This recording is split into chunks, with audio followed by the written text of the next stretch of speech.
সবাইকে আমার নতুন আরেকটি ভিডিওতে স্বাগতম। আমরা আজকে যেখানে আসছি এটা হচ্ছে গিয়া হবিগঞ্জ জেলার মাধবপুর থানার সুরমা চা বাগান। সুরমা চা বাগান এটা হচ্ছে গিয়ে এই পাশে হচ্ছে গিয়ে একটা চা বাগান, সুন্দর চা বাগান, ওই পাশটা তো চা বাগান, আর এটা হচ্ছে গিয়া চারা উৎপাদনের একটা জায়গা, নার্সারি, যেটাকে নার্সারি বলে, ওই পাশটা তো নার্সারি।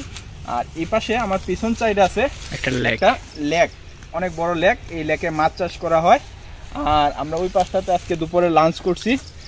সব মিলায়া পরিবেশটা অনেক সুন্দর, প্রাকৃতিক পরিবেশ। তো আমি যে বাগানটাতে আছি এটা সুরমা চা বাগান, এটা সিলেটের সর্ববৃহৎ একটি চা বাগান। আর এই বাগানের বয়স প্রায় 200 বছর প্রায় এই বাগানের বয়স। আমরা আসলে সপ্তাহে 6 দিন অফিস করার পর যে শুক্রবার পাই একটা ছুটির দিন, এই ছুটির দিনটা আমি আসলে ঘরে থাকতে পারি না। সব মিলায় আমি 10টা 11টা পর্যন্ত বাসায় থাকি, তারপরে আমি বাইরে বেরিয়ে চলে আসি। ম্যাক্সিমাম শুক্রবারই বাইরে এনজয় করি, শুক্রবারটা এনজয় করার চেষ্টা করি। আজকে শুক্রবারটা ছিল, আজাদ ভাই ছিল, অয়ন ছিল, আরও 2জন গেস্ট ছিল, আমাদের চিফ গেস্ট ছিল, শ্রীমঙ্গল থেকে আসছে। সবাই নিয়ে আমরা চলে আসছিলাম বাগানে আইসা দুপুরের খাবারটা খাইলাম। খিচুড়ি আসছিল আজকে, খিচুড়ি, মাছের ভাজি, তারপরে ছিল ডিম বুনা, তারপরে ছিল ডাল বুনা, তারপরে এই সব মিলাই ছিল আমাদের আজকের দুপুরের খাবার। সব মিলাই ভালো লাগছে, অবশ্যই আপনাদেরও ভালো লাগবে। আসেন এদিকে চা বাগানটা দেখাই আমার ভিডিওর মাধ্যমে। এই হচ্ছে চা বাগান, এই পাশে হচ্ছে গিয়ে চা বাগান, সুন্দর চা বাগান, অনেক সুন্দর।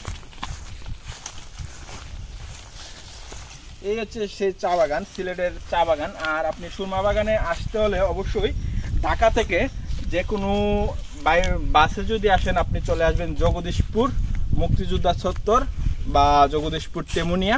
আপনি যদি বাই ট্রেনে আসেন তাহলে চলে আসবেন নয়াপাড়া নামার পর যে কোনো টমটম অথবা অটো, সিএনজি এগুলা বললেই আপনাকে নিয়ে আসবে তেলিয়াপাড়া। আর তেলিয়াপাড়া পড়ছে এই সুরমা চা বাগানটি। এটা সিলেটের সর্ববৃহৎ একটি বাগান। এই বাগান শেষ হওয়ার পরে হচ্ছে গিয়ে ফরেস্ট শুরু হয়েছে, যেটা আমাদের সাতচুরি জাতীয় উদ্যান। আর আমাদের এই পাশটাতে যদি আমরা ডান পাশে যদি আমরা যাই, আমরা এখান থেকে প্রায় 2 কিলোমিটার যাওয়ার পরে ইন্ডিয়ার ত্রিপুরার শুরু। আর ওই পাশটাতে তো একদম ফরেস্টের এরিয়া, চা বাগানের পরেই ফরেস্ট।